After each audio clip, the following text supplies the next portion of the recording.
Welcome to a special Social Suplex Network podcast, the very first edition of Fuck You Mean. This is a special debate debate podcast here on the Social Suplex Podcast Network. Before we jump into this, make sure you guys hit the subscribe button on Podbean or iTunes. Give us our ratings, help us, get moved up in the charts there. So We're just trying to come up. Right, we're trying to get over out here. Yeah. So, like I said, this is a special episode. We have a debate between the host of One Nation Radio, Rich Latta, and one of the hosts of the SMC Podcast, Rance Morris. And we also have James Boyd from One Nation Radio, kind of being our fact checker or black checker, making sure everybody's up and up on what they're talking about. So how's everybody doing? Well, before we go any further, I want y'all to understand how happy I am we really called this Fuck You Mean. Like, I'm so happy right now. I'm so happy. I would assume the premise behind it is like, imagine somebody says something that you think's absurd, and the first thing that comes to your mind is, "Fuck you mean, bro?" Like, So basically, every wrestling conversation I've ever had with you and James. Pretty much. if y'all ain't know, man, before we ever got in the podcast game, I would listen to Rich, I would listen to James, and they brought me on one time. And we get, like, they homies. It's so much love between all three of us. All four of us with Jeremy. But they never agree with anything I've ever said. Ever. So that's what makes it interesting. I don't know. Oh, yeah. I think you said something this week where you were talking about Enzo, where you were saying, like, I fully expected you to pick Enzo to win the belt. No. And all that. Like, no. Don't get me wrong. I was one of the biggest guys saying Enzo should be in the cruiserweight division. He ain't supposed to win the belt, though. That's a whole different conversation. All right. We know you ain't way out there in the desert, but let's get to it, man. All right. So I believe the topics that we're going to be covering tonight, we're going to be talking about the whole Jinder Mahal promos that happened this past week on SmackDown, and we're going to be talking about the John Cena and Roman Reigns promos. So let's start off with the Jinder stuff. And Rance, let's hear your opening statement on your position on the whole Jinder stuff that's been going on. Okay. Ladies and gentlemen of the jury and Fuck You Mean podcast, I would like to... No, I'm playing. All seriousness, before we start, especially with what's happened this past day and a half, I need to say that I ain't with the racism bullshit. I'm a black man. I'm a proud black man from the hood in Houston, Texas. So I understand that there is not a place for any ignorance in the world. I'm with that. I'm completely on your side with that. Your opening arguments or your opening dialogue on the last episode of One Nation Radio, you spoke so much truth. However, I got no problem with you having a problem with that, what he said. I got no problem with that. But in the same breath, if we're gonna accept stuff like Karen Owens headbutting a dude and 72-year-old dude in the face, or telling Shane you should have died in the plane crash, your family would be better off. Like, there's so much ignorant stuff on a weekly basis on all wrestling, let alone all entertainment, that I feel like we rush to jump to this one thing, and I feel like most of it is because we just don't like Jinder. And if we want to call out everything on an individual basis, then I'm good with that. I'm a big dude on consistency. So if you're gonna and y'all guys are fairly consistent on most of the stuff. I don't want to say you're not, but y'all also are big Jinder haters, and that's completely within your right. I'm a Jinder supporter, only that I appreciated the fact that it was a new thing. Dude is busting his ass for the spot he's in, and you know what? If it, it's not killing me. It does. I don't hate it. I'm not like his biggest fan, but I don't hate it. But you guys are fairly consistent. But we also have to understand, like, if you really want to analyze every single thing dudes say in wrestling, there's not going to be wrestling. If you're going to analyze every single thing dudes say in entertainment, then there's no entertainment. That's the whole purpose of the original point of the First Amendment is, you know what, you can probably get some backlash, but you got the right to say what the fuck you want to say. I want to start there before we go any further. All right, Rich, let's get your opening statement. All right. So Jinder Mahal basically came out here Tuesday and continued what pretty much it seemed like they tried to get started last week. One part, I wanted to make clear to Rance. Yes, we do not like Jinder Mahal, clearly, but this is more a criticism of WWE as a whole than it is of Jinder Mahal, because we know they've had a history of doing this stuff, and a popular thing that I've seen on, in response to a lot of the posts and everything is, well, we've seen way worse than that. That doesn't make it okay. You right. I was there when, watching DX and Blackface, the baby faces, I might add. Twice. And personally, like you were saying, there won't be entertainment, but I don't find, racism entertaining. So, when I saw that, it's just like WWE is claimed to be this progressive, sports entertainment company. They're not wrestling.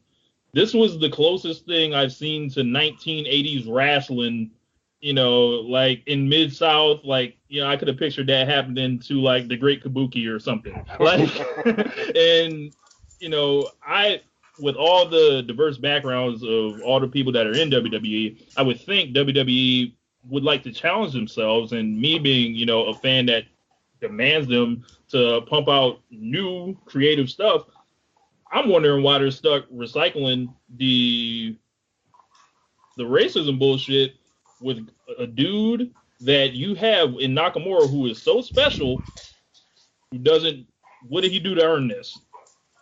If you're another Japanese performer, like if you're Oscar or Kairi Sane looking at this, like, wow, are they going to make fun of the way I talk too? And I'm out here struggling with the language? Like, come on, man.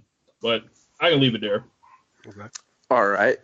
Rance, floor is yours. Let's hear your response to Rich's opening statement.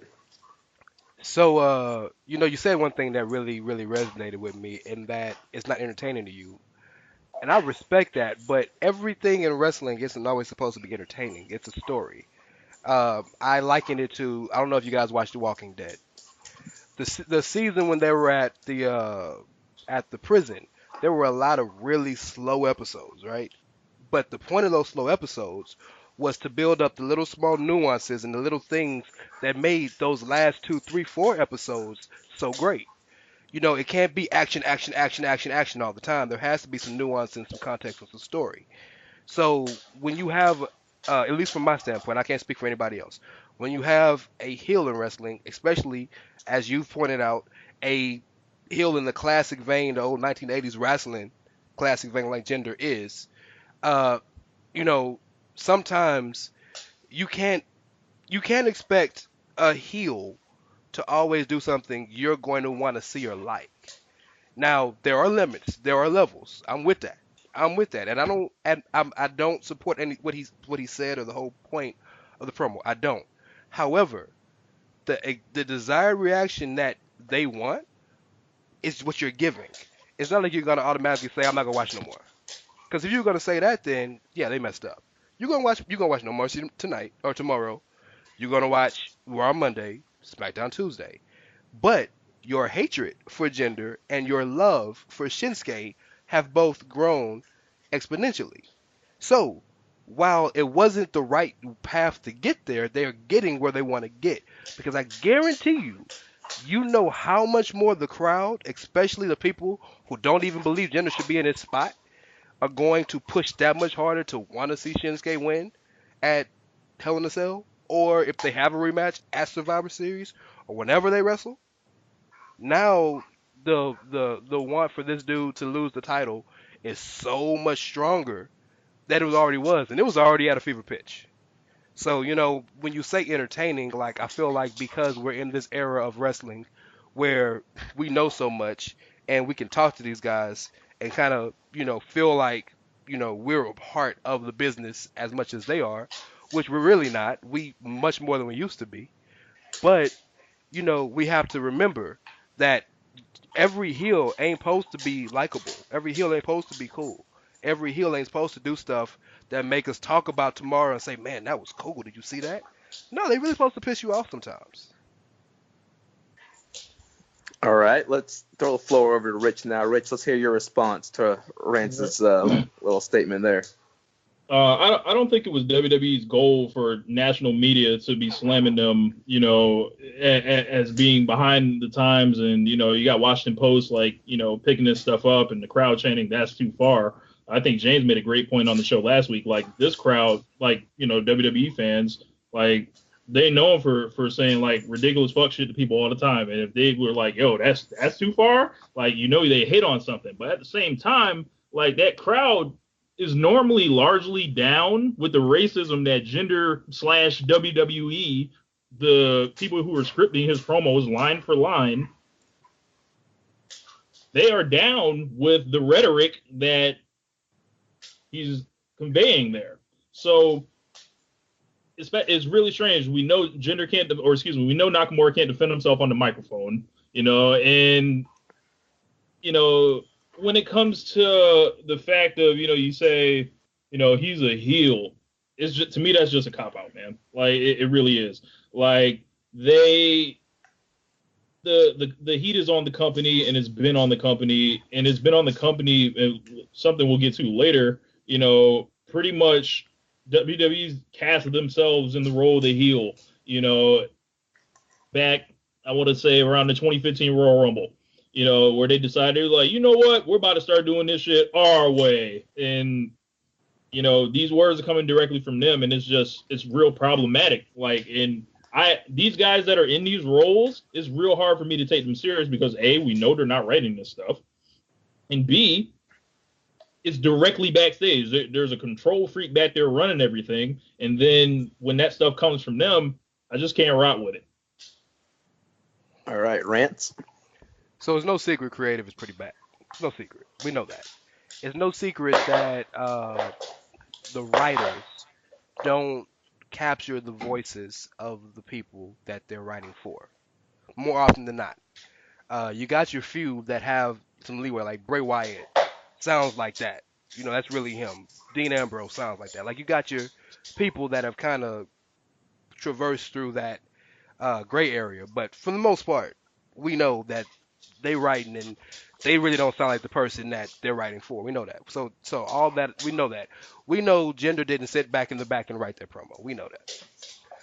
But we also have to understand, man, you say that saying as a heel is a cop-out. It might be.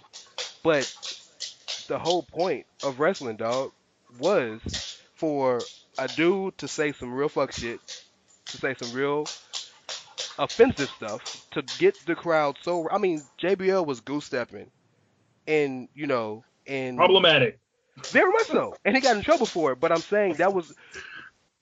We're so much more politically correct now, and I'm not saying that's a bad thing. I'm not. I think it's a good thing. But so okay, let me flip it like this. And I hate to I'm a black dude, so I can only use what I know, right? I hate to use these as examples, but you watch a movie like 12 Years a Slave, right? The whole point of that movie was to be a period piece where they used the N-word and, black people were ostracized and treated as they were back in the 1900s, right? And, so if we're really gonna crack down on, the rhetoric we use in entertainment, then that movie couldn't be told, but the story of that movie was a powerful story, right? The Nate Parker story. The story I haven't seen the movie, but I know the actual, the thing that happened. The rhetoric of that story was very racist, but the point of it and what happened was very powerful and uplifting. So I'm with you. This is not cool, and it's not right. But everything ain't supposed to be right in the guise of entertainment. And you say be better, I'd really, really question what would be better under the guise of wrestling. I'm not talking about, random dude walking down the street seeing a Japanese dude and calling him Mr. Miyagi. Yeah, he should get his ass whooped. I'll probably help. I'm not talking about that. I'm talking about characters playing a role that are supposed to lead to a conflict, right? So that's all I'm talking about. We have a dude, and then y'all haven't really talked about the beautiful nuances of the story. In the Facebook group, Wrestling Square Circle, Dylan actually, even though he hates it, has really pointed to the rhetoric of the actual beauty of the nuance of the story. That Jinder has the whole point of his rise has been, you guys think I'm different because I look different, right? But now he's doing the same xenophobic stuff to another dude who's actually from his side of the world. So I think the nuance in that, if you really look at it, is beautiful from a story writing perspective, because the dude has really started to believe in his own bullshit. Right? This is a dude that we know, if we follow the story, 6 months ago was jobbing. Right? 6 months ago, people were asking why is he in the company. And all of a sudden, he got a lucky break, found two dudes that'll sacrifice their life for him, and now he the champ for 3-4 months. So of course he's gonna believe his own bullshit, right? So with that being said, it's easy to see from a story guide, from the guys of a story. It's easy to see him, his whole stick being, I don't like what y'all are saying to me, how you treat me, and then him going to do the same thing to the dude. A dude who, you've eloquently stated, can't defend himself verbally. But you know what? When he get in that ring and when that violin hit and when the crowd starts singing the violin part and he get ready to Kinshasa the hell out of Jinder, y'all gonna lose your minds. And you're gonna lose your minds that much more because the dude who was wronged, who can't stick up for himself adequately, is going to finally get over. Now, will he win at Hell in a Cell? I don't know. I don't write. I don't know. I honestly think he's gonna win a Survivor Series at a bigger show, so he could dance for 15 minutes like he was supposed to at SummerSlam. I don't think he's gonna win a Hell in a Cell, but somebody gonna get over on Jinder eventually. Somebody's got to get over. He's not gonna hold the title for 25 years like Bruno, right? Somebody's gonna get over on this dude, and when that moment happens, I guarantee you, there's going to be a moment in the crowd of pure joy when Jinder has finally been chopped down to size. And it wouldn't have been as important. It wouldn't have been as much of a big of a deal. Hell, it wouldn't have been as mainstream with Washington Post picking up the story if they didn't piss somebody off. All right, let's go ahead and throw it over to Rich. All right. So, like, with the whole thing, like, Washington Post picking it up, there's, like, an old adage, which I believe fools believe in, like, as long as they're talking about you, it's good. No, because you have to actually listen to what they're saying. And I feel like, the WWE Championship being at the center of this feud is no longer at the center of this feud. This is a company trying to make up for a dude who is losing subscribers in his own country, or quote unquote his own country. What their clear goal is, a guy that's so under where you can look at these arenas and these photos, and SmackDown is doing horribly, on his watch, and I don't know what they're doing, and they stick pretty much, when they're in a situation where, it feels uncomfortable, it's unnatural, but, they have all their plans, they revert to what they know. And what they know are tropes and, things like that. And I feel like they, the thing is, like, we're supposed to be past all this, in wrestling, is you would think we'd be past all this, but apparently we're not. And that's just very disappointing to me. That's why all the outrage exists. Like, if this was just cool, we wouldn't have had all this outrage. We probably wouldn't be doing this show right now if this was cool. Like, if I didn't feel offended by it, or, a lot of the internet, like, pretty much, like, just lost their minds on it. And then there's another, like Rance, you represent a lot of people, like, the way you feel, like grow up, pussy, like, if this was the Attitude Era, whatever. But that's not my sentiment. That's not my sentiment. But I would say those people would fall in line more on your side of the fence than they would on mine. So, not necessarily saying you're saying that, but the thing is, like, I think, the championship is lost, and it stinks. Like, it really does stink. All right, let's go ahead and get kind of the final statements on the Jinder promo issue. So, Rance, go ahead and let's get your final statement on the Jinder promos. Okay. So I really agree with a lot of what you're saying more than people probably think I do, because you're right. When you get your back in the corner, you go back to what you know, right? For example, I'm gonna put it in music terms. If you're a trap rapper, you could try all you want to be lyrical, but eventually, if you're not selling, what you gonna get back to? Trap rapping, right? Is you get back to what you know, right? If you're a 3-point shooter in basketball, you try to dunk or get to the paint. Eventually, if that's not working, you're gonna get back to what brought you to the game, right? That's what it is. So yes, uh, they go back to their tropes, and that is something that should be addressed and something that should be changed. I'm with you on that. However, only one of the two people in this situation is being used as a trope, and that's Jinder. Because Nakamura, he may be Jinder may be setting him up for a trope. However, Nakamura isn't sticking by it. If you look at the dude, you watch the dude, any of that. Like, it's one thing to say something about somebody, it's another thing to believe it. Nakamura is one of the most unique characters we may have ever seen in the history of wrestling, especially WWE. Like, this dude. When you describe a dude as a mix of Michael Jackson and Freddie Mercury with hands, like, that's not something you see every day. And Nakamura is extremely, extremely unique. And Nakamura is so unique. I mean, he's a unicorn that maybe you disagree with this, but I don't think a promo where he basically said "nana nana boo boo," I'm gonna talk about the way you look, is going to make a crowd all of a sudden say, "Oh, I don't like him. He's no good." No, the crowd loves this dude that much more. And we should get past using low hanging fruit. But when you're writing TV every day, and it's not an excuse, but it's a reason. When you're writing TV and you're writing scripts for this 4 days a week, eventually you're gonna do something stupid. And I'm not sticking up for them because they shouldn't. They get paid for this. This is their job. If I fuck up on my job, I get reprimanded. It is what it is. But, I really do think that while this was stupid, the point and the desired reaction they may have wanted to get, I think is still going to end up where they wanted to get it. So, I don't support it.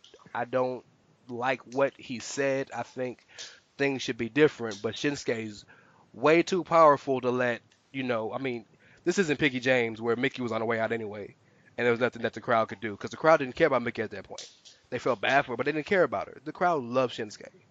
So it's going to do nothing else but give him much more fervor and much more energy and much more crowd reaction to finally want to, I don't want to call Jinder the mountain, but finally chop the mountain down. And when that happens, you're going to be out there dancing like a jug, like Shinsuke is. All y'all going to be happy. So that's the point of wrestling, is to take bad things and make good stories out of them. All right, Rich, let's get your closing statement. Shinsuke Nakamura came in from day one, and we all wanted him to be champion immediately. If you look at the night after WrestleMania, it looked like Michael Jackson essentially was in the ring, the way people were losing their damn minds. And the first week, it was all set up. He had ridiculous momentum. So what did they do? They don't let him wrestle for a month and a half on TV. They take him off and make him work the dark main event, which is the spot that, was reserved for Cena in most cases. So after that, what did they do? They give him Dolph Ziggler, who is so sapped of his heat, he had to completely reinvent his gimmick all over again, and is going to work and get over again. So shout out to Dolph Ziggler for rising above all that bullshit. But what they did was they had him, go 80-20 matches with Dolph Ziggler, and had the whole Baron Corbin thing and have him get kicked in the dick on pay-per-view and just cool him down from, they're doing cool him down from a spot that he was already ready for. Like, people were already nuts over this dude. Now, is it the best thing to give the dude the belt on day one? No, I'm not saying that. But the thing was, he was already there. He beats John Cena clean as a sheet. SummerSlam finna be a breeze. Not quite. They have him lose to this dude who he got in a feud with a dude that has no business of being champion, whatever. Loses. And then, all this whole time, to backtrack a bit, during the Corbin stuff, there was a lot of whispers going around. It was like, well, what's the big deal about Nakamura? I don't see what's so special. He's not doing anything, whatever, but they weren't putting him in, they weren't giving the opponents or the finishes to really, or match layouts to really do anything. And then he gets to this, and it's like, y'all are taking the long way, essentially, to get back to the highway that y'all were already on. And then once we come to, fast forward to the racist promos and everything like that, this is the first time that WWE, as you mentioned, Nakamura is a completely unique guy. He's their first Asian main eventer, essentially ever, right? And then they just couldn't help themselves. Like, they just couldn't help themselves, like, to start going there. And it's just shameful to me, and it's not going to change. It's just not. And you mentioned, it's not going to make me quit watching wrestling. Yes, because wrestling is something that I love. I've loved it since I was 7 years old. And WWE has signed a lot of the guys that I like to watch. So they kind of got me checkmated right there. But at the same time, it's like, bro, y'all ain't gonna do nothing. Like, bro, I'm scared to death of seeing Big E challenge for the title now. What are they gonna do then? They're not gonna make him Cyber Simple like y'all said. We're gonna be real mad on this show if they start saying, yeah, we're gonna change Big E's music to some. Like, nah, man. Like, the thing is, I just can't trust them. Like, and then the elephant in the room, we don't know if Nakamura is gonna beat this quote unquote racist. Like, come on, man. Like we seen the Triple H and Booker T stuff, and what happened? They do it their own way. So I don't know, man. I think we're still far apart on this, but I think we understand a little bit more where each other's coming from. Absolutely. All right, everybody that's listening, we wanted to hear your feedback. Follow us at Social Suplex on Twitter. Like us on Facebook. We want to hear, what side of the fence are you on? Are you on kind of Rich's point of view, or are you on Rance's point of view? So hit us up on the comments in the Wrestling Square Circle. We want to know where you guys stand and get your opinion on this. Y'all down with race? No. That's how you gonna set me up? My side is racism? Wow. Wow. Don't listen to what he said. In fact, I'm probably gonna edit that out. Wow. Yeah, man. All right. So now we're gonna move on to our next topic of this debate. Tomorrow night, we're recording this on Saturday. So tomorrow is the big No Mercy pay-per-view event on the WWE Network. We're getting our WrestleMania, Rich, I believe you called it WrestleMania 33 and a half. That's accurate. That's accurate. We have the big Brock Lesnar versus Braun Strowman Universal title match. And then we also have John Cena versus Roman Reigns, a match that probably they should have held off for WrestleMania 34. But hey, they want to go ahead and just throw it out here for No Mercy for some reason. But this debate we're going to be breaking down kind of who had the kind of better promos between John Cena and Roman Reigns. And, there's a lot of debate on the internet whether Reigns had the better promos, Cena had the better promos, if Cena was burying Reigns, if Reigns had the right comebacks. So let's hear where Rich and Rance stand on these promos. Rich, let's hear your opening statement. All right. John Cena, when he first came on the scene, dude started as a battle rapper. Well, he didn't start that way. He evolved into it. But his whole thing was this is more problematic shit. His whole thing was to call someone some type of gay in his rap. I guarantee you can watch every single John Cena promo. And James' little brother pointed this out to us. Every single rap, there's something ridiculous, but there's also truth in there. So I felt like John Cena came out here and 3-0'd this man pretty much every sense of anything. Like, and he went ahead and hit this man where it hurt. Like bad. Like he took all the things that everyone has said kind of under the surface, and then held the mirror up to Roman Reigns. Like, this is what they're saying. This is what they think about you. In the words of Ice Cube. But with Reigns, what they did with him was they had him come out here and speak these alternative facts in these work shoots, and that just doesn't land. When Cena is coming out here and hitting you with the real, people are starting to hit yes chants. So I handed to Rance. All right, Rance, let's hear your opening statement. Ooh, I'm ready for this one. So I want to give full disclosure, and I promise you guys who are listening, and Rich and James and Jeremy knows about me. I'm a Roman Reigns fan, but I'm not going to let my fandom skew what I'm saying. I'm going to speak from a place of what I hope to be factual place. So, first and foremost, and I'm about to say something, it's probably gonna sound stupid, and I don't mean to be, this dude to say that, but wrestling is a scripted entertainment venue. We know that. I don't mean to say that to be, I know that's insulting as hell to say something like that. I know, but the reason I say that is because we get so invested in the shit, and sometimes we see something, we're like, oh shit, that was real. Look, bro, what Cena said, what Roman said, all three times was not a shoot. It was scripted. It was written by the fucking writers, and the parts that weren't written by the writers were already approved by Vince and Triple H, and so on and so forth.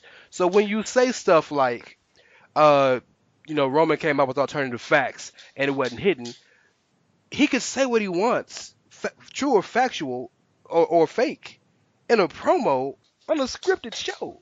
So we're not talking about Joe Anoa'i versus John Cena. We're talking about Roman Reigns versus John Cena. So if from a character standpoint, the stuff he said he believes. And yeah, in real life it's not completely factual, but the same thing with John Cena said, that's opinion too. You know what I'm saying? I realize that resonates with y'all, the crowd, more often. It resonates when you hear stuff like, well, Roman Reigns is a bootleg, corporate ass, fake ass version of me. Like, that makes y'all feel good because that's what y'all believe. But who says that's true? That's an opinion. So when you talk about alternative facts, it works on both sides, but I feel like the crowd is resonating towards what Cena's been saying because, one, facts are facts that Cena's better on the mic than him. Cena's one of the best dudes on the mic in history. And number two, y'all don't like Roman in the spot he's in and like the push he's gotten. I respect that. I do. I've come to respect that. Now, you say he 3-0'd this man. He did it. Cena won 1, Cena won 3, Roman won 2. The reason I'm going to say Roman won promo battle number 2 is because it's not always what you say, it's how you say it, and it's the point you make, right? The whole point of what Roman has been saying, at least until promo 3 and on, 1 and 2, the whole point of what he's been saying is, you've been around all this time, you talk and you talk and you talk, you spin and you spin, this is what you do. I'm standing right here, do something about it. And in promo 2, he said that to his face, and what did John Cena do? He backed away. So I feel like, and you're a rapper, so I know you understand this better than most, that, in a battle rap, yeah, a lot of what matters in winning a battle rap is the lyricism of what you say. But sometimes it's how you say it and the point you make. I point to you, and this is a terrible analogy. But if you watch Empire, when Frida Gatz went at Hakeem when they had their rap battle, and Frida was spitting that real and hitting him with lyrics. Hakeem got the crowd involved and hit like one punchline, he won. It's not always about how great the words you say or is does what you physically say resonate with me from a melodic point of view. No, Roman made his point, and John Cena couldn't back up his point. Roman won promo 2. And I believe that in my heart. You can't say you want to talk. Okay, cool. Put this mic down and fight me. And a dude walks away, and you're telling me that he won. You can't tell me that. All right, let's throw it over to Rich. Let's hear your Hold on, response. real quick. Once he said that he came in though, Rance, like you gotta admit he was fresh off a 20-minute match. Yeah, but that was the point. Again, I think it was y'all. And this also a promo. This is also a promo where he comes in and says that you say that you're great, but that you're great and you're still the top guy, but it takes you 20 minutes to be the rookie. Right. And then he's like, so which one is it? Are you full of crap or are you getting washed? And then the very next week, look who's also in a 20-minute match with Jason Jordan. And it's entertainment. That's the point. Like, okay, so I know it's Richard's turn, Jeremy. Just give me a sec. All right, go ahead. I feel like sometimes you guys look at these situations as if you're really in the scope of wrestling. I do. Because, especially with these guys that you guys don't like, or you guys don't respect, or you're not fans of. Roman in particular in this situation. And I say that because if any other heel or any other character who was an egomaniac or, in that vein of character, were to say some ignorant stuff like that, right? And then come back and get his sort of comeuppance, say to a dude, oh, well, you're supposed to be bad, you're supposed to be tough, but you let this rookie take you 20 minutes. And then the next week, he takes him 20 minutes. Like, that's storytelling. The point of that is Roman is in over his head. Roman has been pushed to the moon. Roman has accomplished everything a wrestler can accomplish in the company. And he did the biggest thing that in our generation a wrestler can do. He beat The Undertaker at WrestleMania and ain't nobody seen dude since. That's bigger than winning the title. I'm sorry. To me it is. However, since that moment, he's taken a pinfall at every single show pay-per-view. He's been beaten every pay-per-view. So we're looking at a guy who's living off in a reputation he's built over 3, 4, 5 years that he's not living up to right now, but he's so in his own mind. Remember the promo after WrestleMania? It's my yard now, right? He's so in his own mind. He feels like he's so above the bullshit that he can say things like that, knowing that maybe they may not be true to the crowd, but they're true to me. It's a storytelling trope. So now he gets humbled in a sense because at the end of the Roman versus Jason Jordan match, what happened? He walked up to Jason Jordan. He shook his hand and said, "You know what? I see you." Right? He realized I was talking a lot of shit. This kid's pretty good. So, look at wrestling is a story, dog. It's a story. Look at it from the story. All right, let's get Rich in here. All right. Now, I'm glad you brought up that part about the rap battle because I've been in several in my life, and I feel like I've only lost like one of them, rightfully. And I'll bring up like Jay-Z and Nas. We're roughly around the same age, Rance. Like, yeah. I'll just ask you this, and this will tell me what pretty much to say. Like, who do you think won that battle? The battle? Yeah. Nas. Okay. So, all right. Now, I'm a person that thinks Jay-Z won the battle. Why? Because of facts. A lot of them. So okay. Pretty much like you can tell me, I'm ugly, or like if I was in a rap battle, right? Mm-hmm. If you tell me that, I'm ugly or my clothes don't look good, like cool. It might spark a couple laughs or whatever, But, if I rear back and hit you with like, yo, you've got 4 kids, and you don't see any of them, you're a deadbeat father, and your baby mother's out here in these streets getting ran through. And by the way, I've got your credit score for the world to see here. That's just going to hit harder and cut you. Okay. And that's what these kind of promos that these guys were cutting on each other were designed to do. It was designed to cut them. Sure. And when it came to that, like, as far as like everything being approved, I don't know if it was approved when Cena was like, "Hey, bro, you forgetting your lines, and if you want to be the big dog, you need to cut a promo right."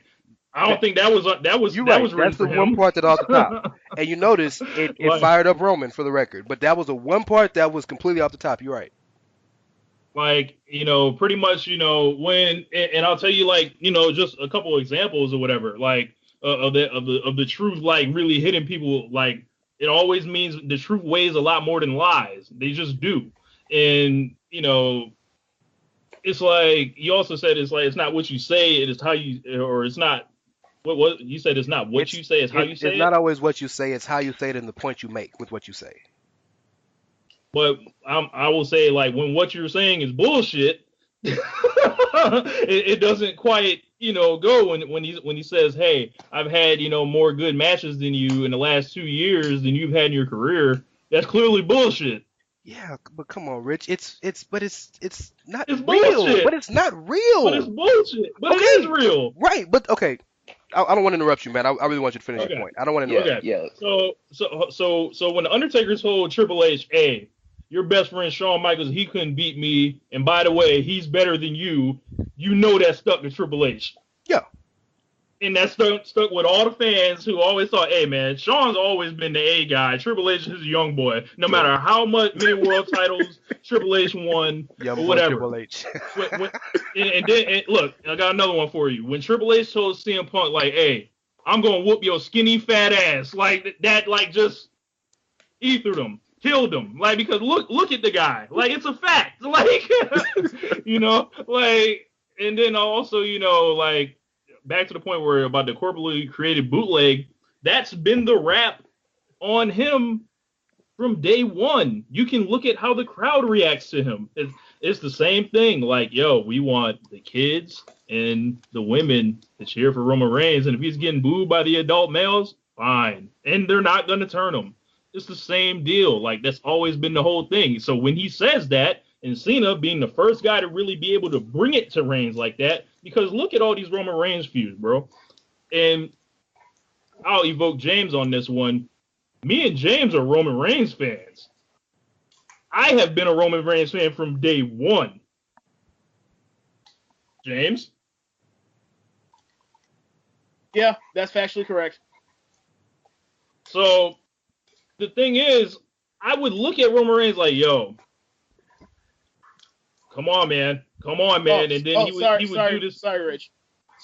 In fact, after the Shield broke up, Rich wanted them to hot shot the title to Reigns, and I was like, can we see a little bit more as a singles wrestler first? Like, can we get like one feud first and like get that down first and make sure like this is actually the guy that can go ahead and set the rocket ship to? Okay. Yeah, that was I believe that was Money in the Bank 2014. So when Cena basically said, like, okay. Yeah, I just want to say real quick, and for more proof that Rich is a Roman Reigns fan, there's a picture floating around on the internet, me and Rich in our Roman Reigns t-shirts. Yeah. Actually, I have seen that. Yeah, out there supporting. Yeah, right. And that was like right before the 2015 Royal Rumble or whatever. Yeah. So you should have seen Rich's face at TLC 2014 when Reigns comes back after he took that hiatus because of the hernia issue, and then he declared for the Royal Rumble. Like, Rich was literally looking like he just saw like a good, like somebody he enjoyed, like it's one of his favorite athletes just catch like a rape charge. Wow. So, wow. like, the thing is, like, when a dude is allowed to bring that truth to him, when Cena's like, yo, I'm not, like, oh, yeah, you retired the Undertaker? Well, I'm not a battered veteran with a bad hip. That's fact. Like, so, because we saw the Undertaker get hip surgery right after. So, like, like, I don't, the facts always kind of resonate with me more, and it seems like it resonated with the people as well. All right, Rance, let's hear your response. I don't think it was the facts that resonated with the people. I think it was the fact that somebody quote unquote put Roman in his place. The crowd would have been happy if they said, Roman, you look like whatever, because they don't like him like that. So now let's talk about this facts thing real quick. Okay. So if this was MMA, if this was a rap battle, if this was anything that resembled a real life situation, facts always matter. Absolutely. If I'm honest with you, if I'm completely honest with you, the only reason I feel like Nas won that battle is because Ether is fire to me and Take Over is just a nice song. So, I'm not the aficionado as to that level as I'm sure you are, because that's your craft. So I can see to you that Jay-Z said a lot of true shit. I get that. It's just a personal preference for me with the Nas thing, but that's real, right? Like that's real life. Like not like Jay-Z's mama had to call him and say, "Chill, you going too far." That's real life, right? What we're talking about is a scripted TV show where dude is playing a role to two different subsets of people, right? Roman is supposed to be a I don't want to call him a heel, an antagonist to the male demographic, and a hero to the women, to the children, and to the people that still rock with him, like me, you, and James, and Jeremy, right? That's the point. Rance, Yes, sir. Rance, I have a question. How Sure. is that any different from Cena? It's the same thing. But the difference Okay. is, here's the difference. John Cena's been doing this 15 years. So even the people that hate dude respect him. Right? Is that fair? I mean, they chant John Cena sucks with that man every week, but But I they guess. chant you suck at Kurt Angle too. But it's a respect thing, right? Some things just stick, right? You think Stone Cold wants everybody to say what every time he comes out? I'm sure he don't, but it's stuck.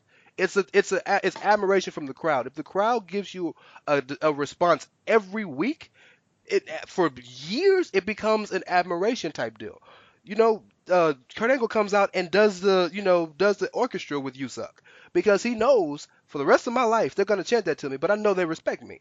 So Cena's gotten to a point now where he has become the old head, and people even understand, man. You know what? I may not have liked him then. He might have been overpushed, this, that, and the other. But you know what? I respect dude hustle. I mean, I like him, but I respect dude hustle. Basically, how people feel. I'm a big in analogies. Basically, how people felt about Kobe last year.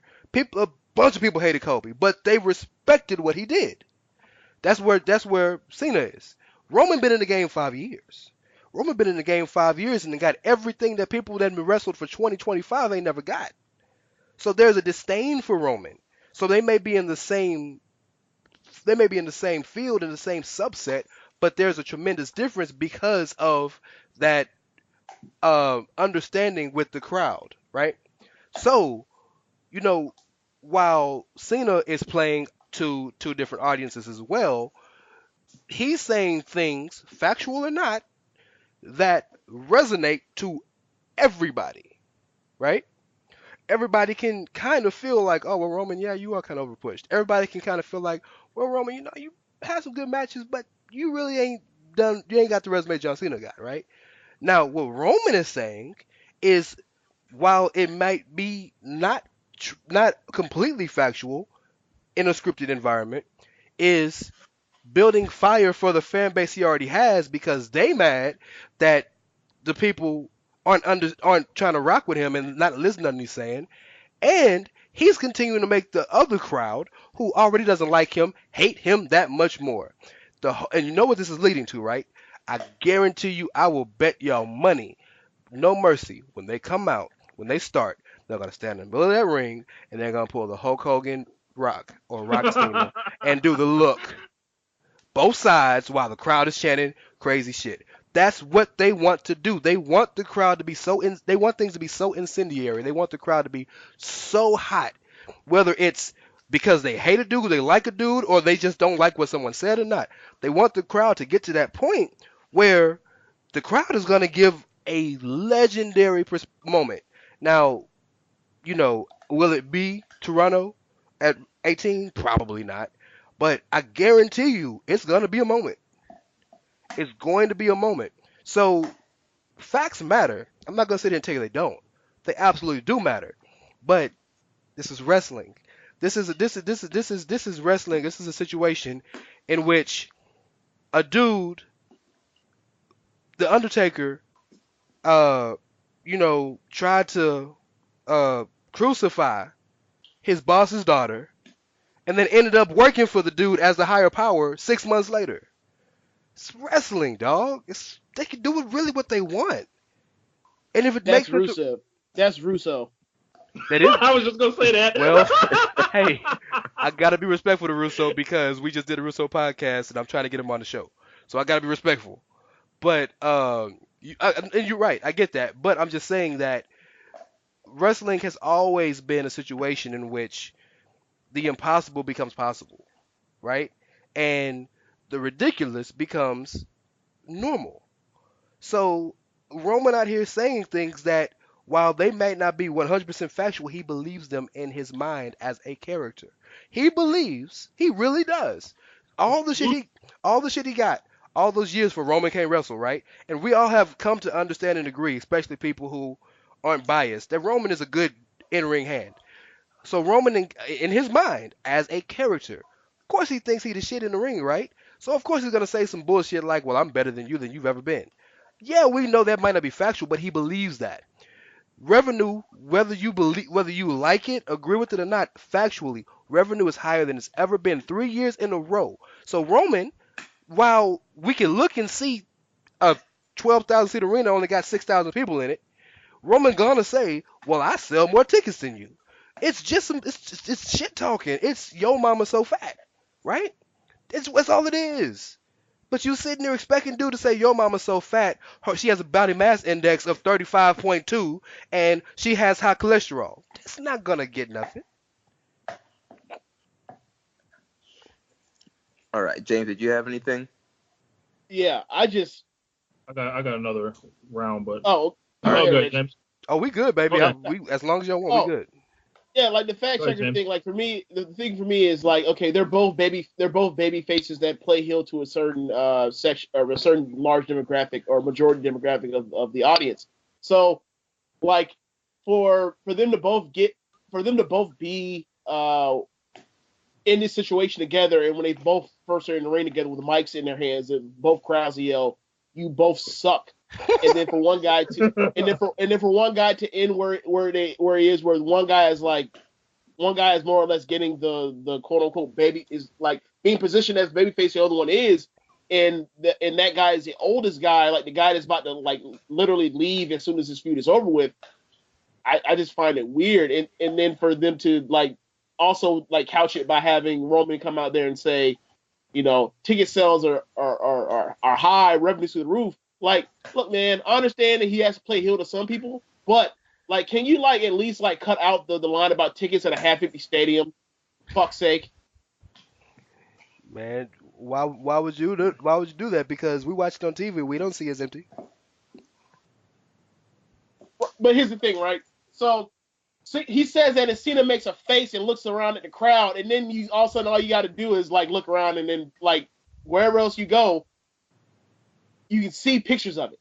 No, you're right. Like it's very, very. I understand, like they're that's not canon, but at the same time, like don't do that in a half-empty arena, please. Like, can y'all like at least help this dude out? And that's not a thing for me to say that like this makes Roman, like it makes Roman look bad, and a lot of stuff is like it's not about Roman that looks bad. It's similar to like Jinder thing. Like they told him to go out there and say this. And these guys, because either they're young or B, they don't have the backbone to stand up and say, no, I'm not going to say that stupid shit. They say it, and it makes them look bad and the company look bad. So that they don't have anybody, that they don't put their foot down and say, look, I'm going to save you, Vince, and I'm going to save myself from looking like shit or looking like, in the words of Jim Cornette, a plate of piss by just saying, I'm putting my foot down, we're not doing this. But and that's where we are now. That's way too meta, though, James. I hate the How fact that because now when fans watch, I sold more tickets than anyone else, and it happened, or so I sold more tickets than you did, John Cena. Like, okay, but John Cena has sold. Like, I get you. To me, that's stupid. Just say the revenue. Just say the revenue. But when fans watch wrestling, why should we watch wrestling thinking that we're backstage watching wrestling? Why can't we just watch what we see on TV? If it's hold on real quick. If it's stupid to you, then don't like the dude. That's the point. No. You want to know why? Why? Because just like in the NBA or any other entertainment, any reality-based entertainment type of situation, mm-hmm. the backstage ongoing things and how things are operated are generally speaking more interesting. Or the news, all that stuff is more interesting than the actual on TV screen product. So everybody is dying to know, for example, what happened between LeBron and Kyrie, right. What's going on with LeBron's moves in next summer. And you look at the NFL, are they blackballing Kaepernick? Are they not? That's a huge thing. There's a reason why fantasy football is one of the major drivers of professional football. People want to be a quote unquote part of this in a meta sense. So for you to say that, because it's quote unquote entertainment, it's like that's the same thing. But no, it's not, because it's entertainment. Nobody cares about who the CGI guy was on Star Wars. That's not true at all. That's not true at all. Okay. It was one. Okay, what was the number one trending topic a week or two ago was the fact that that J.A. Abrams is going to direct the 9th episode of Star Wars. No. Okay. I didn't know that. That was trending. That was trending topic. Yes. Yes, number yes, one it trending was. topic. Yeah. From a negative I standpoint. don't watch Star Wars, but I heard they got mad when they had black stormtroopers. Yeah. Yeah. Yeah. Exactly. Like people John lost their mind. Boyega was the devil because he was a stormtrooper. Yeah. And he actually wasn't even a stormtrooper. He was like they added a new thing saying like, okay, like we aren't doing clones anymore or whatever. They had explained it, but the fact that people lost their minds over it. But that's another different topic. But the point is, like, the behind the scenes stuff is always, or nowadays, is as interesting or more interesting than what the actual product is. And then you try to place together what you see as far as behind the stage and how did that basically play a role in what you saw on the screen, meaning like the basketball game, the football game, whether or not there's politics in the fact that this guy is starting over this particular guy because of a contract situation or whatnot. And that plays a part into WWE, and they know it, and that's the reason why John Cena on his first promo with Roman said, "I'm still here because you can't do your job." Which was an eager line. That was an eager line. All right. All right. Let's start with Rich. So pretty much like it's funny when Reigns takes credit for the revenue and everything, right? What came around right before Roman Reigns started, his ascent to the top? What? The WWE Network. Yeah. The business model completely changed to where they put less emphasis on individual people to carry, whatever. And then they shifted like the business model. So he's taking credit for sales that he isn't quote unquote responsible for. So that we've seen Cena be he's drawn the literal biggest wrestling event of all time. He's done it like twice, I want to say. So calling yourself like a bigger draw, like someone he's not selling tickets, like, well, who is really selling tickets? If Cena's not selling tickets, don't you mean WWE is not selling tickets? And by, virtue of that, you're not selling tickets, Roman Reigns. And then that revenue is not yours. It's one of the two. So, and at the same time, they're cutting spending. They're cutting pyro. They're, and WWE's primary goal for Roman Reigns, regardless of what, we have talked ourselves into, like, they want him to be a heel to some people. They want him to be a big face to others. Their primary goal is for Roman Reigns to be the biggest baby face they've ever produced. Roman Reigns has got to push like no one else in history. Except Hogan. Brock Lesnar. Brock Lesnar? Not the same. Brock Lesnar walked out. Yeah, and but the push he got in 2 years is bigger than anything. It's huge. 2 years. This is bigger. Yes. Brock beat The Rock in 6 months, dog. No, it's not clean. Hey, look, Roman Reigns was out there in the WrestleMania main event while he only had one feud ever on resume. Or excuse me, two. He had two pay-per-view singles matches before that. No, I can't agree with that, dog. I can't agree with that. When you beat Hulk Hogan and The Rock and almost Stone Cold in 6 months, no, dog. No, I can't agree with that. Rich, you finish? No. My bad. Right, I'm sorry. That just was woo. All right, so like, and another big part, I think we kind of touched on a little bit, like Reigns to a lot of people, regardless of these guys, that he's beat at WrestleMania that were older and all that. And he's done all this stuff. He hasn't earned his stripes yet. And pretty much similarly to, the way people felt Cena hadn't earned his stripes when Rock came around. It's eerily similar in that sense. You have 4 WrestleMania main events in a row or 3 in a row. Why is there even a debate if you're the man in that sense? Why is there a debate at all? Like, and as James mentioned, the whole line about I'm still here because you can't do your job. That's like I need a funk flex bomb for that. Like, and also when you want to use reality with it, like, don't fuck around with it. Do it expeditiously. Like, we judge the reality because that's the reality that they give us. So, I'm done. All right. James, did you have anything?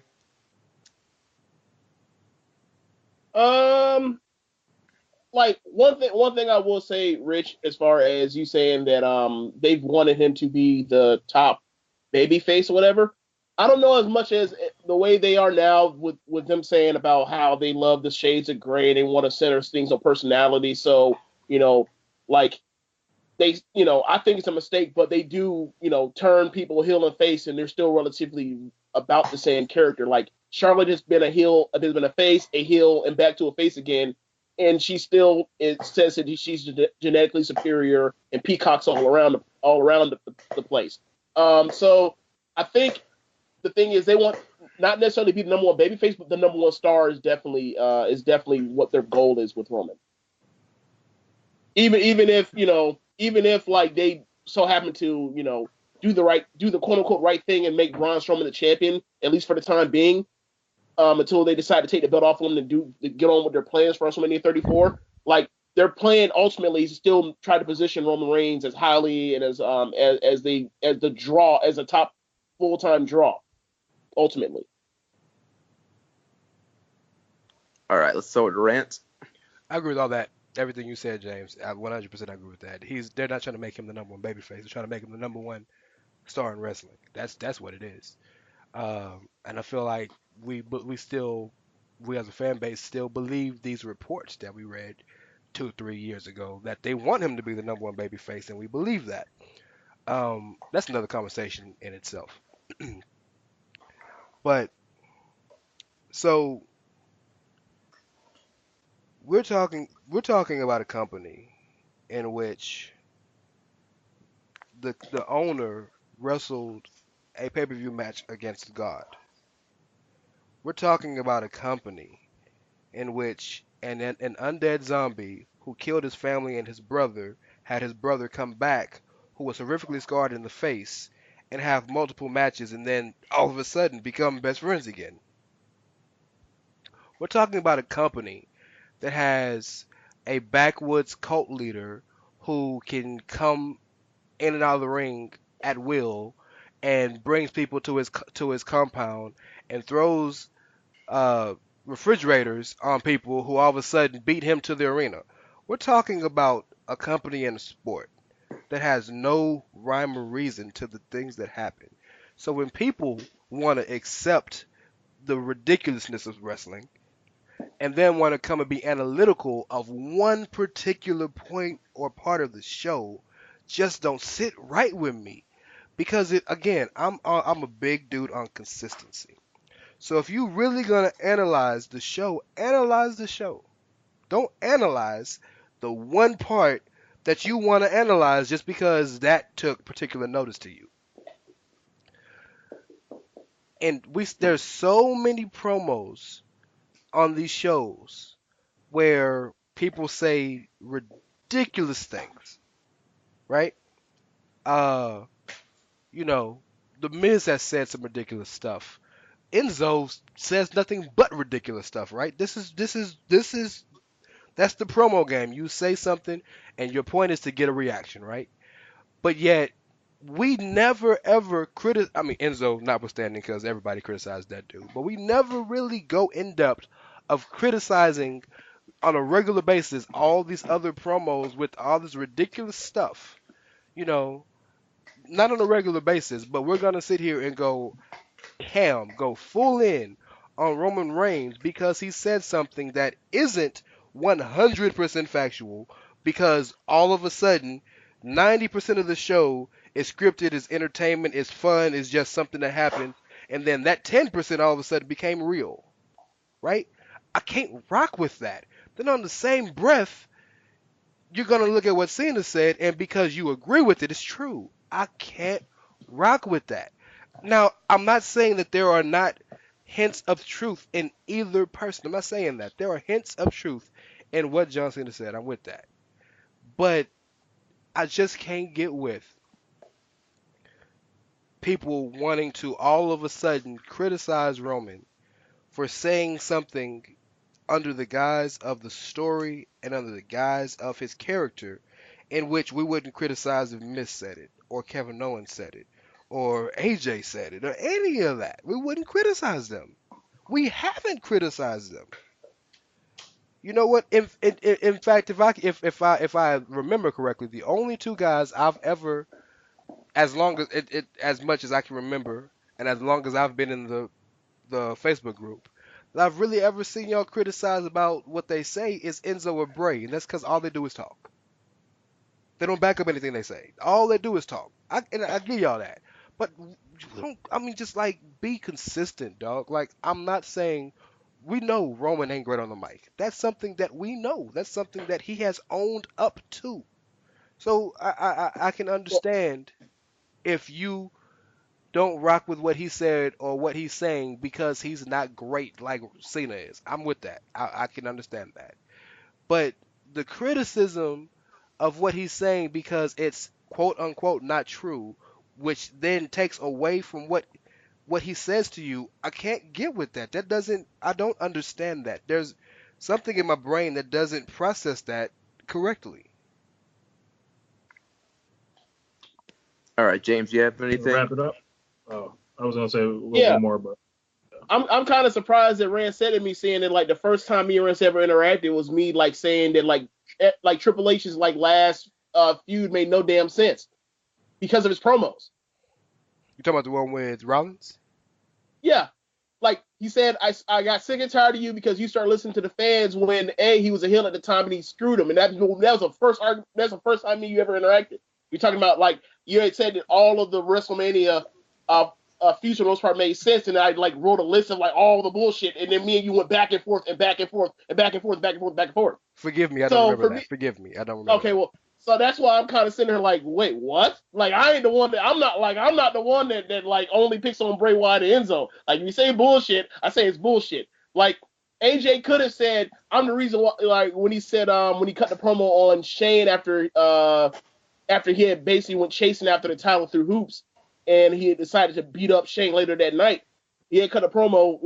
I say it's akin to Bret Hart pushing down Vince after the cage match and say.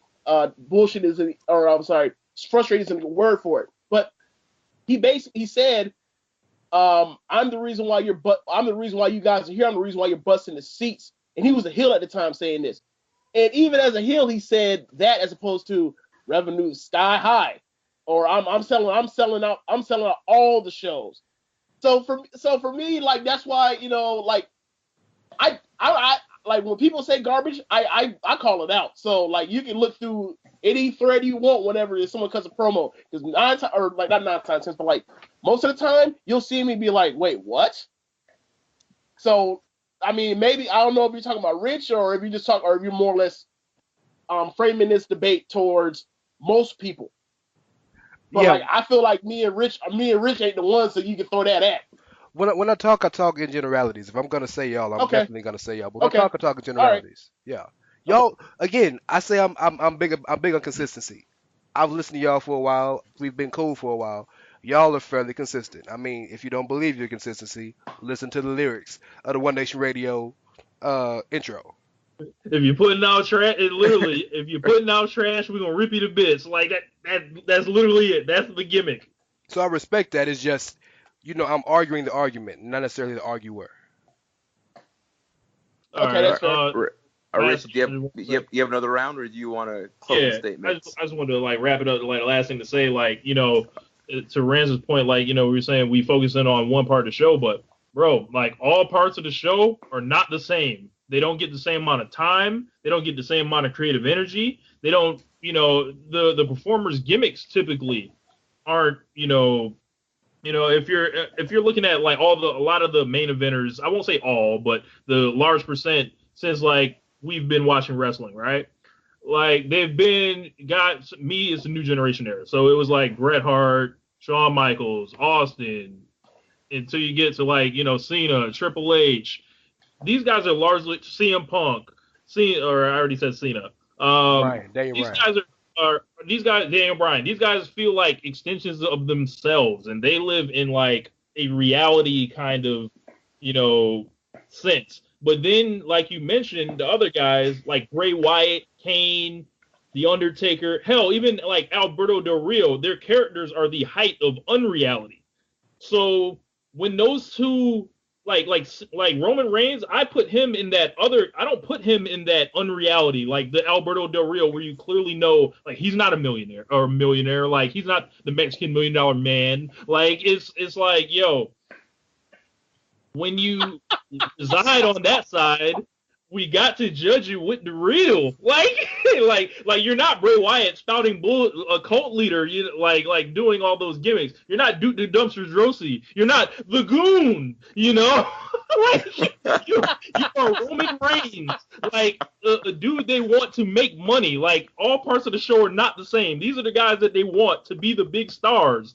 Like in usually when you mix those reality characters with the unreality characters, they kind of have to meet in the middle, right? But when we're dealing with two guys that are out of that reality sense, this is what we get, and that's what made CM Punk versus John Cena so special. Everything felt real from both sides, like from what they would present, and it was just like haymaker, haymaker, haymaker, and then to John Cena and Daniel Bryan, where Cena absolutely ethered Daniel Bryan. It was like, yo, you talking all this shit about me like I'm not a real wrestler, bro. First of all, look at my resume.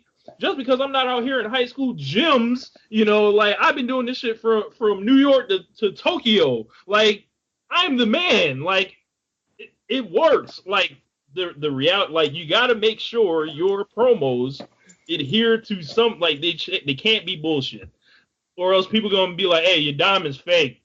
They cloudy and they chipped up, and that's how Roman Reigns was looking in a lot of these promos. Well, Rich, hold on. Rich, hold on. I get what you're saying, but you're leaving out one part. The only real sort of what do you call it? Kind of like a clause where you can spout bullshit. Like if you are a heel, and I mean like I don't mean like a John Cena, Roman Reigns, tweener heel. I mean like an actual heel, like a Kevin Owens can come out and lie. Come out there and lie to you. Like Kevin Owens comes out and lies, like he's lying in his reasoning for why he hates and doing this whole entire thing with right now. So like you gotta admit like the heel part is like you can lie as a heel if you're a quote unquote reality heel, but for the most part, yeah, like. Outside of that, you're sort of right. I'm done. All right, Rance, let's get your closing statement. So I want to close not necessarily talking about the Roman promo, but about kind of what James alluded to. Why does everything always have to be the same in wrestling? We want them to evolve, but we want to evolve our fandom. So you just said, James, that unless you're a reality heel, you can't lie in a promo. Why? Why do you have to be? And that's not rhetorical. If you want to answer that, by all means, you can.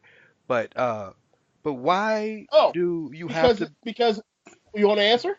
I mean, I'm sorry. Go ahead, finish. I'm sorry. Go ahead, finish. I'm sorry. My bad. No, it's all good, man. I understand. This is a conversation. I get it. But why do you have to be? Why do you have to be a face when everything you do is heel? Is just because the announcers say good things about you. Like there are so much shades of gray in this generation of wrestling that I feel like we're still looking at wrestling as the good old boy versus the bad dude who's mean. And there are some situations in which it's like that, Jinder Shinsuke being one of them. But so much has shades of gray. And I feel like we have to evolve with that. We're we as a fan base admonish WWE for not evolving. I mean, Rich talked about that earlier in the gender debate. You got to evolve. You got to be different. It's a different time, a different year. Be different. You're right, but that causes us to be different. So we have to receive what we're getting differently than we received in 2015, 2011, 2005. We have to, and I understand you can do whatever you want. I'm not trying to force anybody, but if we're gonna be a conscientious, uh, educated fan like we call ourselves, like we try to be, you have to evolve with the times. So Roman may not be grade A, 100% old school, the way they drew it up heel. No, but Roman is a heel in a lot of the things he says and does. The only babyface thing about him really is that Michael Cole says good things about him, and he has a subset of audience that cheers him. Other than that, most of the way he moves is heelish. Oh, and I'm sorry, the only other thing that's babyface about him is most of the time he wrestles guys who would be considered aligned as a heel. But I feel like we have to adapt our thinking and look at things the way they're being presented to us, and not look at things the way we think they should be presented, or the way that we've always ingested them the way that we have in the past. So to say a guy like Roman can't say something that is not 100% factual because he's not a Kevin Owens type heel, it just don't make sense to me. Because Roman can say what he wants, and his character is such that will believe the things he's saying. So that's really where the crux of my argument with the Roman Reigns situation lies. In that us as fans, we have to be better. If you want to hold the man to a legitimate standard, that's by all means, dog. Do you? I'm never gonna expect anybody else to be the fan I am, because I realize I'm unique. Ain't many people like me when it comes to this wrestling fandom stuff. I know that. I've been in the game long enough. I've written columns since 2010. I've been a wrestling fan since I was 6, and I'm 30. I'm 29, so I get that. I understand that. But that doesn't mean that we don't have a responsibility as a fan. If we're gonna hold the company to a certain responsibility, that don't mean we don't have a responsibility as a fan to ingest things a certain way. If we're gonna clamor for things to be different, we have to ingest things to be different. And I don't think that's unreasonable to request. The company has changed tremendously, and it may still have a lot of the negative aspects it had in the 70s, 80s, 90s, and even just a decade ago. I'm with that. I understand that. As long as Vince is there, things are always going to have some air of being the same, but they have tremendously changed. Nowadays they're openly talking about. I mean, they have a show that Total Divas openly exposes the business, not in a wrestling standpoint, but like openly exposes the business. Like they're showing people dating that nobody knew it. Like, you know what I'm saying? Like it's openly exposing the business, and they're cool with that. They have They're exposing the business at WrestleMania. Absolutely. Absolutely. Undertaker got out the ring and kissed his wife. When he done that? You know what I'm saying? So I really think we have to really, really adapt the way we think about wrestling, especially if we're going to be the type that demand them to adapt the way they present themselves to us. And that's pretty much where I want to end it for me. All right, Rance, you asked a question that I think James has the answer for. Go ahead, Doug. Yeah. Okay.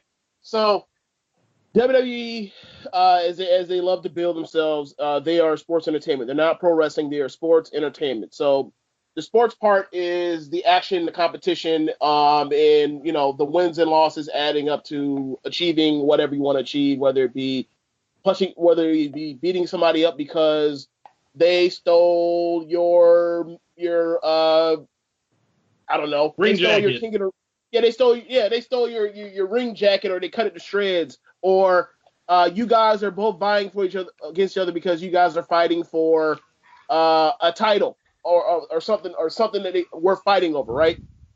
So on the other end, the entertainment part of it is the storytelling and also the gimmicks. So the storytelling part is if you compare it to any other TV show, where you have good guys, they're presented with obstacles, they meet them, they don't succeed, they come back and they overcome eventually or whatever else, or they don't based off of whatever story they want to tell it as the conclusion. So the protagonists are the good guys. They're the people that you're supposed to rock with, you're supposed to actually like. Like outside of outside of some comedies here and there or ensembles, like for the most part, the main protagonist is a likable character. Unless the story is actually the telling of their turn, like Breaking Bad, for example, perfect example, leading down the path of being basically just a bad dude. So, in order for you to like guys, they can't be necessarily dicks that often or all the time. There's some you can be for example, what's your boy's name from you can be Matt Damon's character in Good Will Hunting. You can be Will Hunting. His name's Will Hunting. Yeah. It's in the It's okay. I do that too sometimes. Yeah. It's okay. I mean, like you can be somebody with an edge or whatever. But the thing is, given that it's a 3-hour show or a 2-hour show, depending on which brand, and given that everybody has to get their stuff onto the program as well, and we can't spend that much time with you on a week-to-week basis, your segments, your promos, the TV that you're on, you have to portray, you have to get over your character. So what WWE gets around that with is basically common denominator type stuff, tropes, if you will. So they do the grinning good guy, white knee baby face for a reason, because you come out and know like, okay, this is in line with what other stuff I've actually been programmed and understanding, and then you take it and flip it and go other situations. Like you can't be Austin where when it comes to shoves, you look at the action, he's a good guy. The only part about him being him having an edge is he's paranoid and worried and doesn't want to ever be screwed over by anybody. So like he might make the save for somebody in the ring, but when it comes down to it, after you high five me or whatever else, once you turn back around, I'm gonna stun you because I know you're coming for my title. So when it comes to the Reigns thing, is they have progressively gone further and further and further away from him actually being a guy being a guy that's actually has likable qualities, even though his actions are still clearly babyface aside from him trying to murder someone. So I'm gonna have you put that on my phone, and that's gonna be my wake up ringtone. Murder him. So, it's hilarious. Yeah, I have to think it's murder. So you look at the progression from he gets out of the Shield, and he has his moments or whatever where he's just like, his whole thing is he's pretty much just he's a badass. Like he's in the line of a babyface Batista, a babyface Goldberg. Just a big, tough, strong dude that kicks ass, and you're supposed to get behind him because he wins a lot. And you look at where he is since he retired The Undertaker, and he's being a dick. He just flat out is. But like that's the part of he's being a dick to a certain subset of the group because they realize that he's not the same thing to everybody in the audience. Like he's the same. Like he's the guy you're supposed to boo if you're the demographic typical adult or adult male, and then if you're a female or if you're a teenage or a young teenager or below, you still like him or whatever else. That's what they're playing up. And the issue for me on that is, like, you look at where they are with the company as far as all the people they position as good guys so far in the company lately, or since Daniel Bryan, and the only person they've made successful that was a quote-unquote good person has been Goldberg. Like, that's crazy, you isn't can, it? Yeah, and there's a reason, and the thing about that is, like, it's clear that you can, if you book people on top well, as far as they win more than they lose, you don't embarrass them left and right, and you don't make them out to be jerks or seem like they're phony or ridiculous, like Bayley, for example, you're gonna be in good shape with your protagonist of the company, with your protagonist of the show. But when you do what you do, where like you split, you have your protagonist be a split like Cena, like Roman Reigns, all your other baby faces look like plates of piss, this is how you end up with precipitously dwindling viewership over how many years now? So, if I may rebut real quick. Oh, I'm sorry. I know you're done. Go ahead, please. No, like they've said, like, this has been a company that historically has been built on having their good guys on top forever. Like, if you look through the history of the title reigns of WWE, you see that, like, Buddy Rogers has the belt for 22 days. Yeah. Then next thing you know, your boy Bruno has the belt for 7 years, for like 7 years, or sorry, 4 years, something like that. for years. Years. Forever. 7 years. Uninterrupted. Right, and then he loses the belt to Ivan Koloff, and then they give the belt to Pedro Morales, and he holds the belt for a long ass time. Then in the same back and forth, and you look at, like, even like Backlund had the belt for 4 years, and then he loses it to your boy oh my god, I can blank on his name. Sheik. Yeah, the Sheik. Sheik has the belt for like 2 months, and what do they do right after that? They start Hulkamania for 7 years, for like however long that was. Like, and then you keep going, and then all of a sudden, like, there was a change, and that's where we are now. Like, our protagonists are now, like, getting overran, and I think that's an issue. But that's and that's a part of it, is like the guys that you're supposed to be cheering for, and the guys that are protagonists, people that are supposed to be the quote unquote glue, and the people that you follow for in the story, because it's quote unquote their story, they're the protagonists after all. They end up fucking losing. We got a bunch of losers that we're following. So, if I may rebut real quick before we finish, I think everything you're saying is factually correct, but you're missing a huge part of the story that you're not acknowledging, and that's the fact that the crowd has adapted and changed and grown up. So the things we wanted or desired 30, 40, 50 years ago aren't the same things we desire now. Let's look at the top shows on television. But Rance, the thing about that is that's not true, because the only success they've had as a babyface was literally a white meat babyface good guy. Yeah, was a family man that didn't cuss, didn't drink beer. He just came out and whooped ass. He cussed quite often. Well, I meant big cuss words like F and S. Well, nobody does that on the show. So I hear what you're saying. But again, context.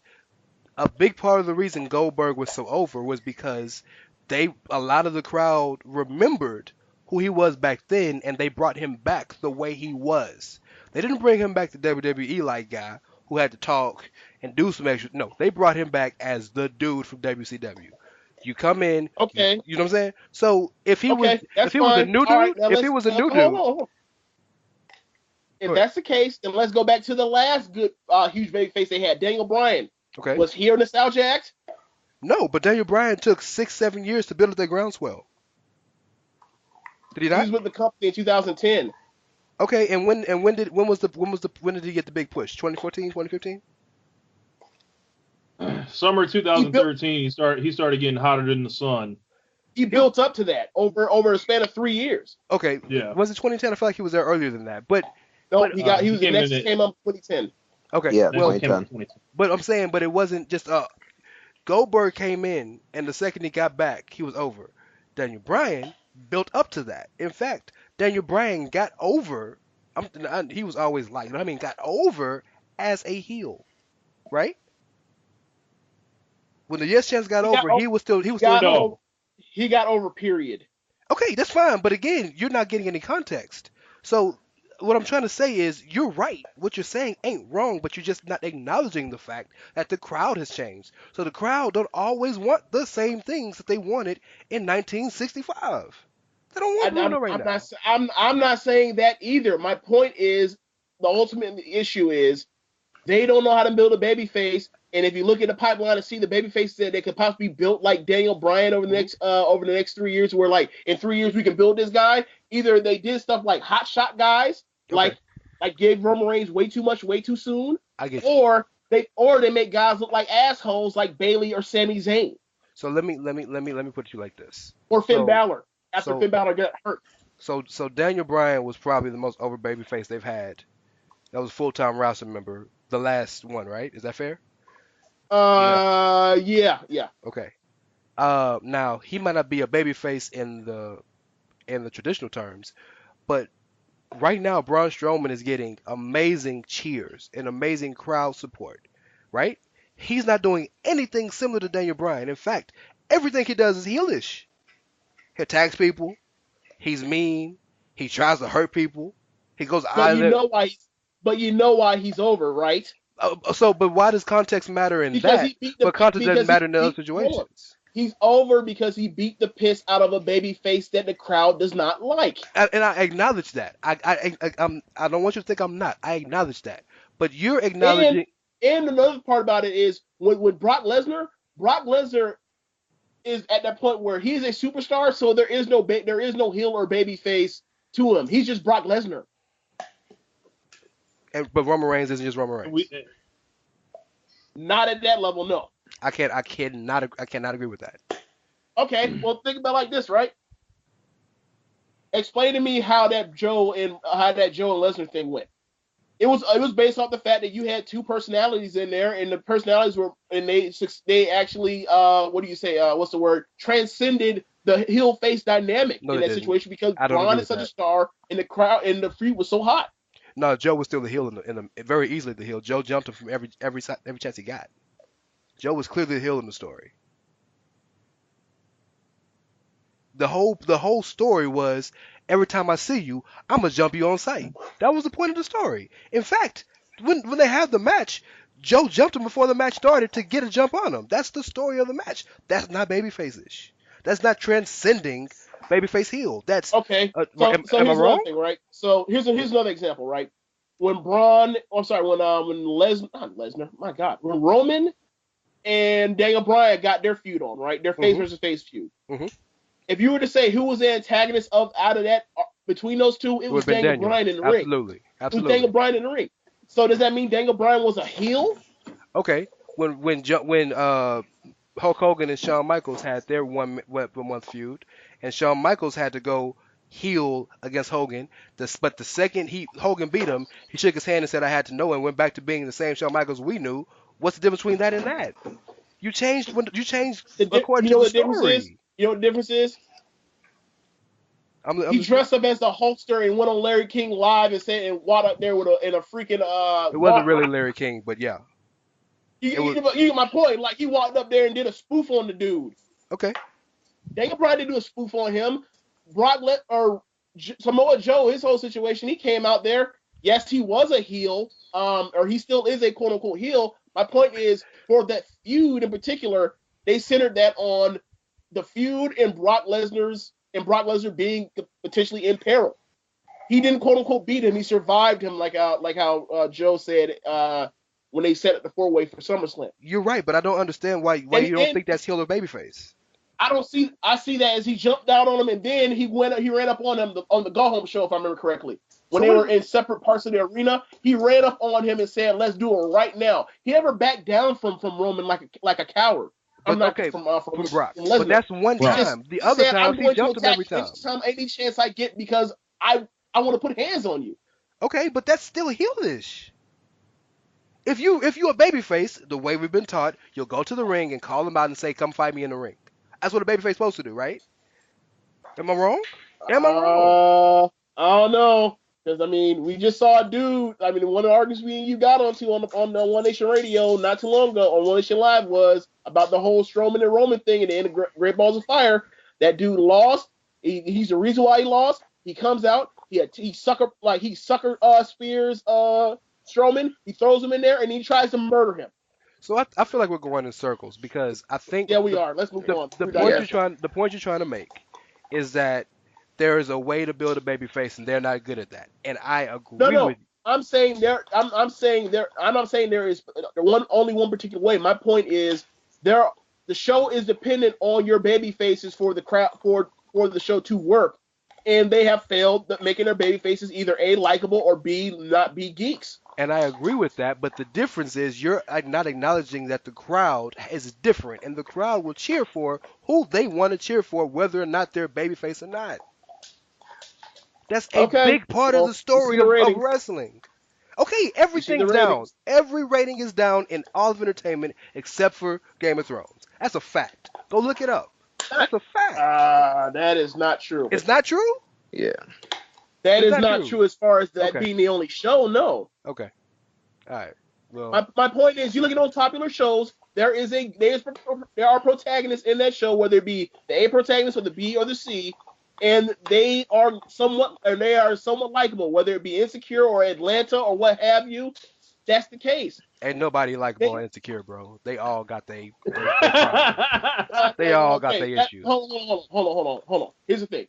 Issa got into a situation where she did something wrong, but she's still the babyface because, hey, she's like, I was with this dude for years, and he was on the couch or in the house, not having a job forever, not doing shit. So I was thinking of making a change, and then she got caught up in her feelings. We just disagree completely different.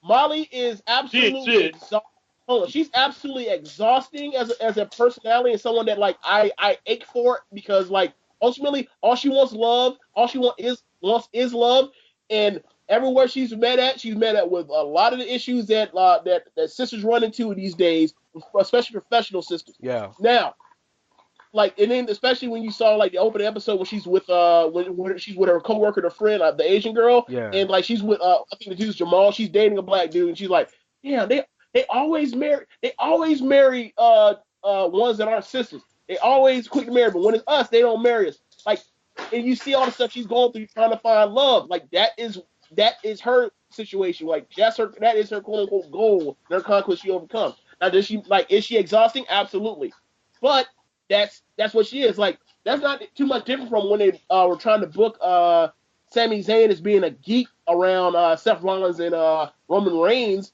beginning of this year. But the thing is, that is a secondary character, or that is the second character. The main character is Issa. Okay. Issa's okay. We can have this conversation later, man. Yeah. We just on different sides of the spectrum, dog. Yeah. Let's wrap this up. Wrap it up then. All right. So. But you're all right. Look, it's a lot like Seinfeld where there are no good people. Yeah, shades of gray, absolutely. And people choose who they want to choose, who they want to root for. That's the world we live in. Every show. That's what we live in. I'm Team Lawrence. I'm a very, very card-carrying member of the Lawrence Hive. 100%. Right? But Lawrence is just as messed up as anybody else in that show. It's shades of gray. Who do you relate to the most? I don't relate to any of them. I think it's a good place to leave it. Jeremy? Yeah, well, this has been a great first time of the Fuck You Mean debate podcast here on the Social Suplex Podcast Network. Rich, you want to get your plugs in? Yeah, man. If you guys are listening to this show, you are checking out the feed that you can find the SMC podcast on, as well as One Nation Radio and One Nation Live. So we just ask that you support us if you can. All it takes is a 5-star rating or a comment or a share. That's pretty much all we can ask for. You guys, you heard me talking about doing music. You can check my stuff out on SoundCloud.com/Rich Latta. Just dropped an album called Family Music Life. Y'all should check it out. All right, James.